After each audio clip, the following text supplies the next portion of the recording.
So I've watched both the 2022 version and the 2024 version of Speak No Evil. Both of them have me shaken, and we're going to talk about them in today's video. Okay, y'all, this is a absolute spoiler alert. Proceeding forward here, you are going to hear plots, major key points of both of these films. This video is meant to be a discussion for people who have seen these films and want to talk about the nitty-gritty of them, okay? Because so many people have been talking to me and other, social medias and stuff like that, and I was like, okay, we're gonna just do a discussion video, okay? We're gonna start with 2022. And as we go, we'll kind of compare them to each other. I just watched 2024 last night. I just recorded my review on it. Now I have my notes here on the computer, and I just want to go over them and kind of refer to them. So if I'm looking away, that's what's going on. So again, 2022, let's just start off with some of the awkward social scenes that take place in these. Okay, so making her eat the meat and being forced upon that. Both of the films offer the same scenes almost verbatim at times, and this is one of them. Now I will say this before we even proceed. Obviously the 2022 version is more of like a foreign film and has subtitles, and the 2024 version has kind of been tagged as the American version.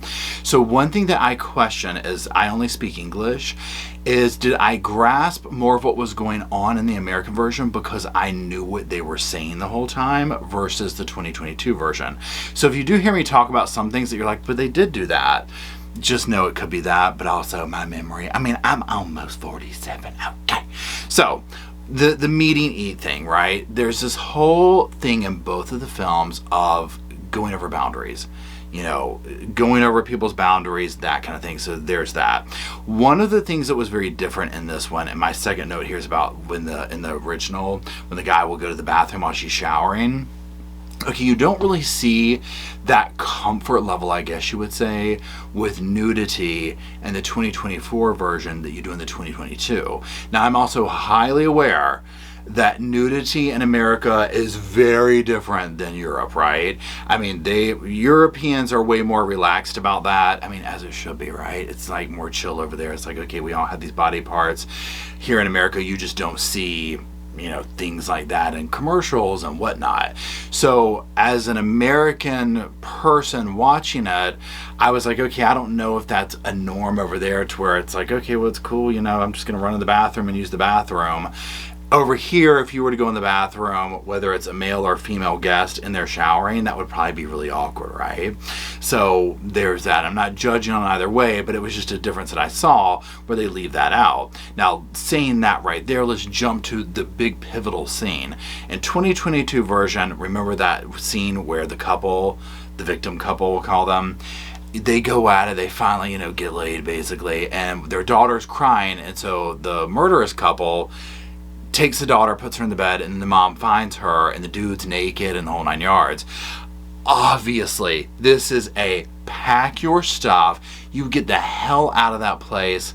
You've already had these awkward situations going on, that's enough. So in the new version, 2024, this happens, but the dude's in his underwear. So these are the little nuances that I'm talking about that are just a little bit different, maybe culturally or whatever. Doesn't matter. You find your kid in the bed with the other couple and they're in their underwear, we're done, okay? And you see that happen in 2024, and they pack their stuff and they leave. Okay, so another pivotal point. They turn around and both of them to go get that damn rabbit, right? Now here's one of the things where it's like it could be a language barrier, and I was telling one of my friends this, and y'all tell me like how you interpreted this. Okay, so 2022 version, I'm almost like, why would you go back? This is so creepy. I don't care how much the kid likes this rabbit. You don't go back. Okay, period, end of story. 2024 version, I feel the same way, but I felt like they earned the emotional gravity of the rabbit more by the backstory of, oh, it's this, and she has this issue, and you maybe think something's maybe kind of wrong with the daughter or whatever. So you're like, okay, I can kind of see going back. Then the part where the couple in the 2024 version is like, oh, we used to have a daughter and this happened to her and I'm sorry, and da-da-da-da-da, as opposed to the 2022 version where she's kind of like, I'm sorry, but where were you? Almost gaslighting them. The 2022 version, the excuse that was given for what took place and then what they stayed, I was like, are you crazy? Absolutely not. 2024 version, I'm like, oh no, honey, we still leaving, But the idea and the concept that they tried to sell it to me in 2024 was more believable, if that makes sense. I was like, they're hitting her up with the emotional thing, making her feel guilty. They've exposed this big, it's probably a lie, secret. Oh, our daughter died and I have this emotional bond, and it made them feel guilty, basically, right? Okay.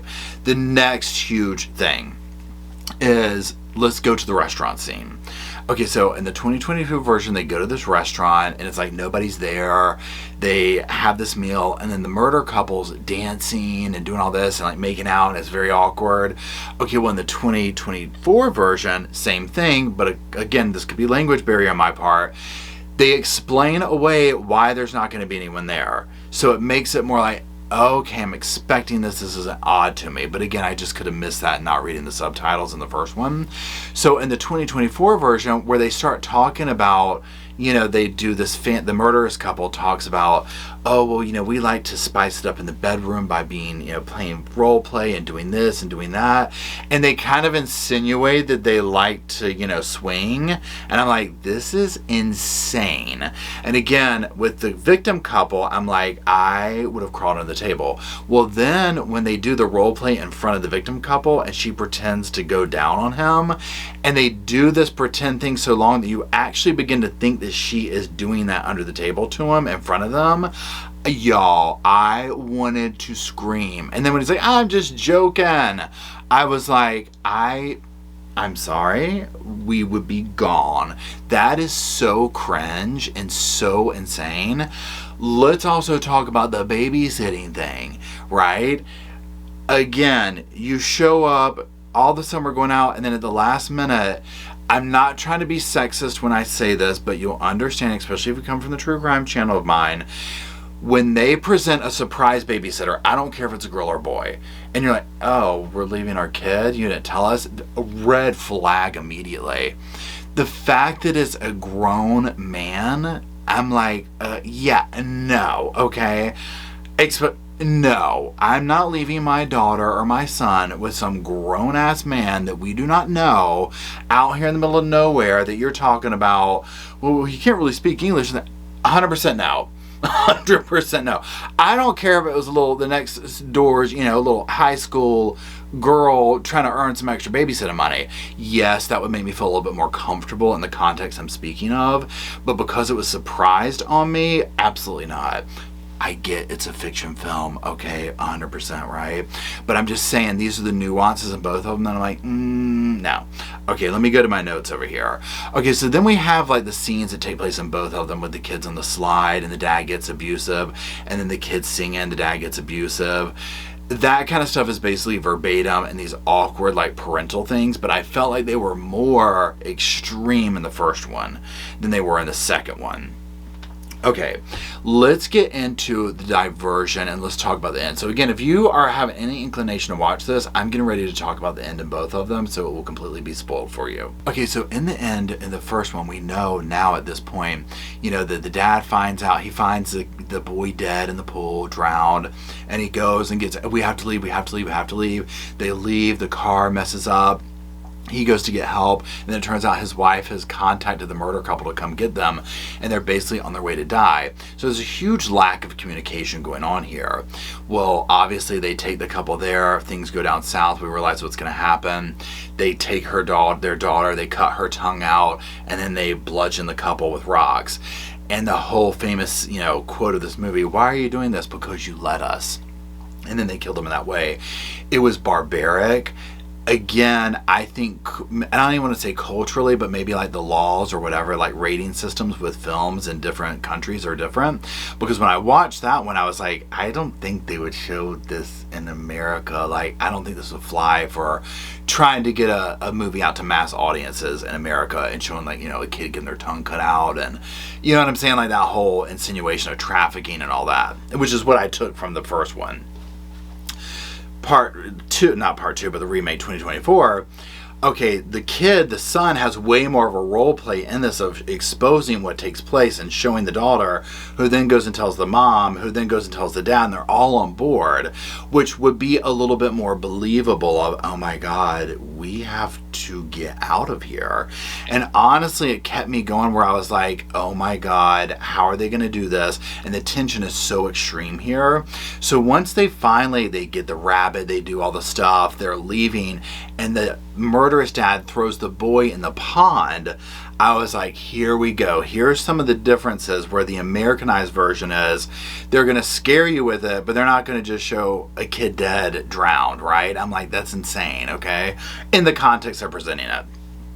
So then when this whole chase goes down, to me, the 2024 version was very Americanized. There's going to be a hero. There's going to be a fight. Everything's a shiny, happy ending in the end, right? Whereas the 2022 version had this emotional depravity thud that just kicked you in the stomach. And you were like, what did I just watch? Oh my God. Now, they do try to deliver this in the 2024 version with the son bashing the murderer dad's head in with the rock or whatever, right? And then they leave and whatnot. Okay, so there's all those little comparisons that come out quickly. I think both films give a good setting. They give a good energy of the same thing. They each work in different ways. The original one gave me more of an, like I said, emotional depravity, an emotional thought. It stuck in my mind, like seared, those images where I was like, it was disturbing. So in the realm of horror, it did its job there. However, where it falls short is the decision making. I get that the writer, the director is trying to go with a narrative, a social narrative in this film, right? And I felt like he could have done some other choices in the script and in the writing to not make the couple look as helpless and clueless and to just walk to their slaughter. And I feel like in the 2024 version, they ironed some of that out and made some of the decisions that were made by the couple a little bit more believable. Even though there was multiple times that I'm like, I 100% would have gotten up and left at this point. But again, it's a movie. I get it. They have to make it go. But I felt like that part was ironed out more. I felt like the ending part was better in the way of it still gave you thrills, it still kept you on the edge of your seat, but it did not sear my brain with like that imagery of children getting hurt, right? So there's that. I feel like they each are standalone on their own and both deserve to be watched. Almost in unison, right? Not unison, like at the same time, I shouldn't say that. I didn't mean that word. But almost like, one after the other kind of a thing, which is basically what I did. It was about a week apart. So again, that's all I want to talk about with some of the differences here. Let me know what you think down in the comment section. I'm dying to hear. And again, I'm going to put spoiler, this is a spoiler, alert, whatever video. So just talk to No Abandon downstairs in the comment section and let me know what you think. Let me know which one you liked better and why. I want to know like what y'all thought of the different endings. So that's it. If you're still watching, I do appreciate it. And until we meet around the little screen, the big screen, whatever screen you watch all this stuff on, I'll see y'all soon.